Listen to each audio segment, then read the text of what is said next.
Hello guys, muraho neza. Amazina yanjye nitwa Fabrice. Umusije kureberamo ukuntu ushobora kuba wakoresha internet y'ubuntu ukoresheje application yitwa Hatuna Plus. Niba udafite iyo application yitwa Hatuna Plus muri telefone yawe, urajya kuri Play Store uyidownloading.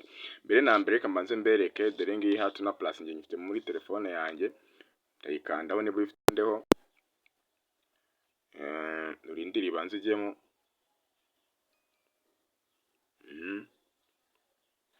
Murabona ko muri application yanjye ya Hatuna Plus nta kintu na kimwe cyesitayemo. Muri make biragusaba kubanza kuyesitaramo bundi bushyashya.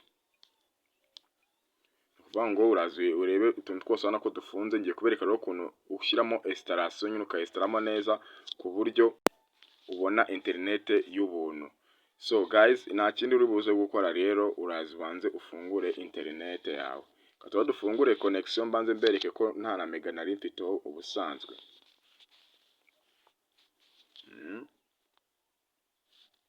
Anako connection zanjye zari zifunze.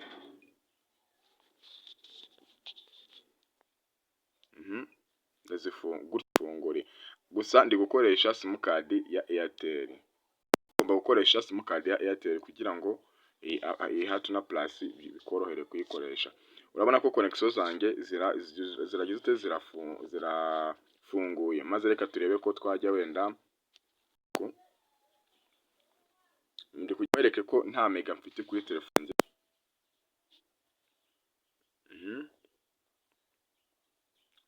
Urabona ko rero nubwo ama connection afunguye ariko Facebook iri kwanga gufunguka. Yanze gufunga kuko nta mega mfite. Rero ngiye gukwereka rero ukuntu ngiye gukoresha mega z'ubuntu for free. So guys, nta kindi uri bukore, urahita usohoka. Urahita usohoka uze kuri ya application yawe ya Hatuna Plus.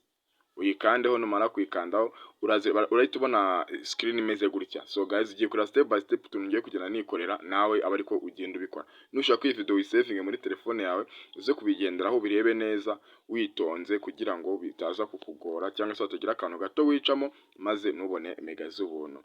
So mbibutsa yuko rero ugomba gukoresha simukadi ya Airtel. Nge niyo nakoresheje. Utakoresheje Airtel sinzi niba bikunda, ariko nge nkoresha ya Airtel. Mbere na mbere rero ikintu ugiye gukora, urahita uzifungure. Kambereke neza step by step. Mbanze ni start itara neza.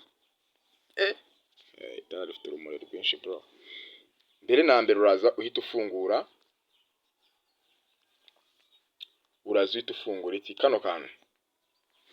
Ugafungure neza. Urabona ko nagafunguye. So numara kuza gufungura uze abaretse gato, ndashaka kuzajya mbibereka neza step by step guys.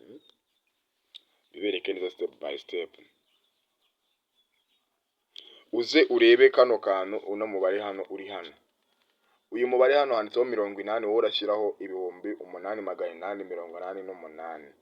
So uze uhakande urebe iyo mibare ngiyi hano hasi uyishyiremo nayo 8888. So guys, uze hano kuri location.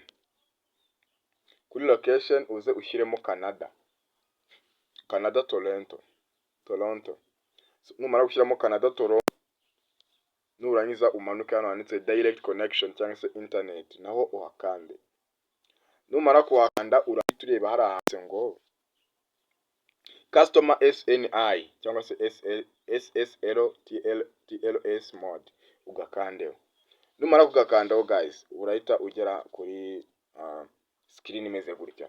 Ahantu rero niho ruzingiye, niho muri make byose bigomba kubera. So ikintu cya mbere uraza hano muri iyi hano handitse wa freestyle don't what and what. Anga hari imibare uraza gushyiramo, niyo ngiye kukwereka. Nurangiza uze ukande kuri buto rino hano. Yes, uhakande. Numara kuwakanda maze utangire start, connection zawe ziraba zaje. So twagiye sasa rero. Uraza ukande muri box ibirimo ubisibe byose birimo. Numara kubisibura urahita wandikamo iyi mibare sasa rero. Urandikamo imibare 104. Guys, nushaka kureba ku ruhande kugira ngo bino bintu bize gukorohera. Urandikamo 104 akadomo 26 akadomo 6 akadomo 12. Ni imibare urashyiramo neza step by step kugira ngo connection zawe zize. Then bigenze bitese nari mbikuyemo. Ushyiremo ino mibare neza 104 26 6 12. So nurangiza uze hano kuri user realm host v2 abariho ushyira tick. Nurangiza kandi save. So guys, ubu tuvugana rero ngiye gukoresha connection zacu. Namaze kubyestaramo neza, naye niba bishyizemo gutya nk'uko nabishyizemo, uraza uhita ugira ute ukande kuri start rwose nta mananiza. Ukande start bro, maze connection zibe zitangiye kugira ute kwibara. Ndakiye kuri kwibona hano hejuru rero.